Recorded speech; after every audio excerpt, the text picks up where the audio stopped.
Do you get viewers on here? Hello, and that's a good way to start off because people probably heard that. I do sometimes get people to review this. Yes, that's Tony T. Double T. Oh, there we go. What up, peeps? I'm Ryan, the wine guy, and we are bringing you a Pinot Grigio from Italy, from the Toscana region. It is called Le Rime. At least that's how I think you pronounce it. Here's what it looks like. Got my finger in the way. It's a 2014 Pinot Grigio.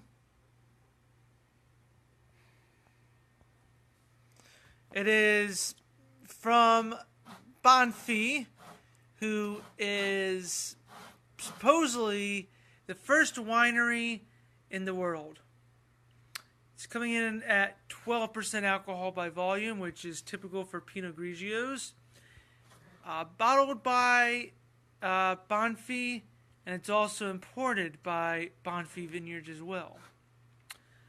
A little bit about it is 2014, as I said.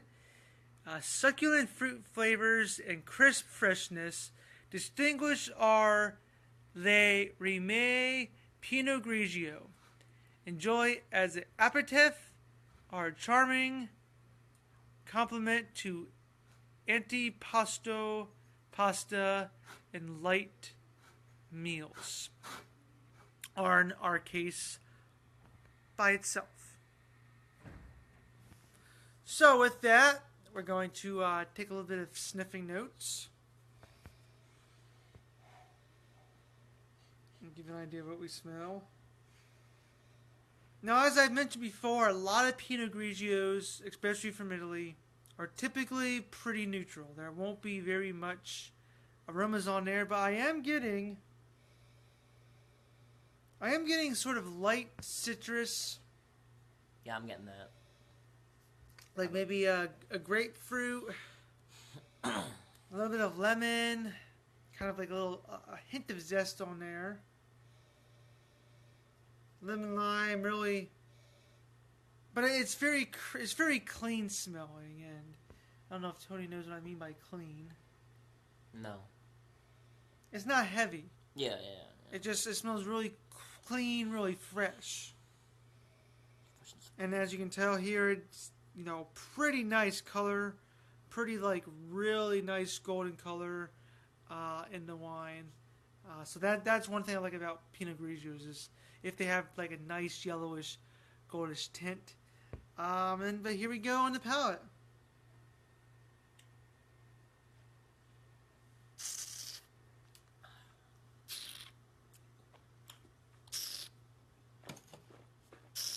A little tart for me. Yeah. I find it with a lot of wines though for me. So. I kind of feel that way too. It's definitely does have a tartness to it. I feel that, but at least for me, I feel that it does mellow out after a few seconds. I am getting a lot of those big fruit flavors. I am getting sort of like a grapefruit, a nice lemon, a nice lime, a nice just kind of like melony type of wine. It's just kind of very refreshing. It's very crisp. It doesn't really have a long bite, and it just finishes pretty quickly, which is typically what you would get for Pinot Grigios. But you are left kind of with sort of a minerality there, kind of as if you drink. If you remember drinking water, like the water from the water fountain in your schools, afterwards you kind of like left with some sort of metallic taste. It has a light metallic taste in there. Not terrible, but it's definitely there, so there is some sort of minerally or metallic taste in there. I don't know what about you. What are you getting, Tony? What he said. As I said, the tartness was what I first discovered. See, with him going first, it's kind of hard for me to come back with something, because I can't describe it like that. But just say what you think you feel. That's what I feel. Um, yeah, I mean it's that's yeah, blah, blah, blah. Citrusy. I don't know. It sounds like Tony liked the first Pinot Grigio we tried a couple months ago. Yeah. Um, and but that's the thing. It all really depends. I mean, this is from Toscana. It is a Tuscan wine, so that's the region that this is from. So depending on where in Italy it's from, might determine whether or not it's the flavors. As I said, this actually has a nose on it. A lot of Italian Pinot Grigios do not have a nose. They're usually just smell pretty clean. But this actually does. Now that we've opened it up a little bit, I don't know. I kind of really get. I don't know how to explain it. I kind of almost get, ironically, I kind of almost get celery. Yeah. No, I kind of get like a light vegetable aspect in here. A light, like grassy, very, very hint of like a green vegetable sort of thing in here. Very faint, but I'm getting it. Well, you all be the judge of that. It's what I smell, and I don't taste it, but it's what I smell. I'll let Tony go first with what he wants to rate this out of 5. Oh. Crap. I'll go with a 3, I think. For me. Simple 3. Yeah. Mine's not going to be much better. Mine's going to be a 3.5. Oh, wow. I do like Pinot Grigios, but I think what's different about this than the one I think we both really liked a couple months ago is the other one was more. It had more fruit on it, and it lasted longer. Yeah. And this one, as Tony said, it is more tart. For me, it takes a while to mellow out, and each sip I do is the same. It starts out tart. It's not like some wines where you do one sip, and then it kind of just totally mellows out. It's like every sip I take is a little tart.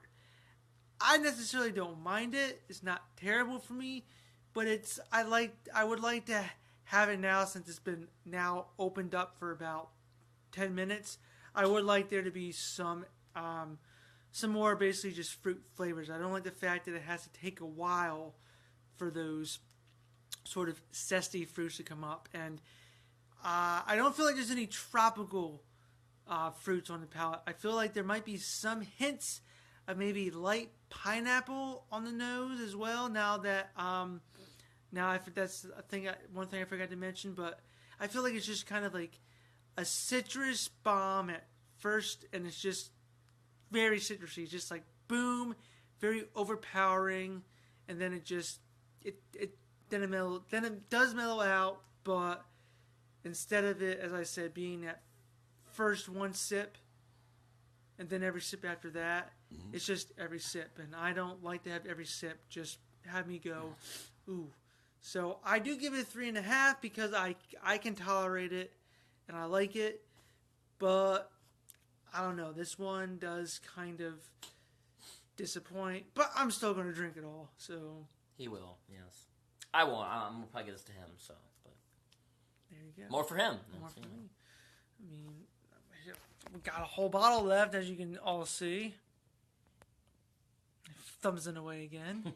And as you can tell right there, I don't know if you can really see, but try to get it so that you can. It says first winery. There we go. First winery in the world. And remember that the winery is by Banfi. It's called Le Rime, but it's by Banfi Vineyards. 12% alcohol, as I mentioned. Price-wise, it is affordable. I think it's like a $10 or $11 bottle of wine.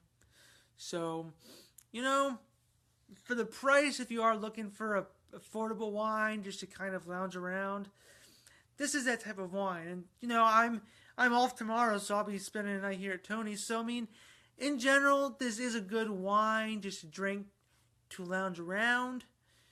I would say it would probably best be paired with something.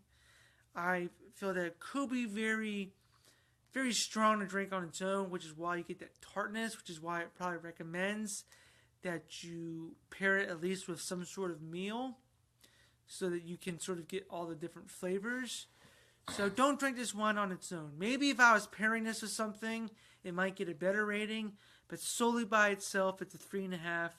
It's a 3 for Tony. Hey, you know, you average those together, it's still better than half. So ideally it's just a kind of average wine. An average wine for an average night, like tonight. I'm Ryan the Wine. Average? I'm Ryan the Wine Guy. Now I'm Double T. And cheers.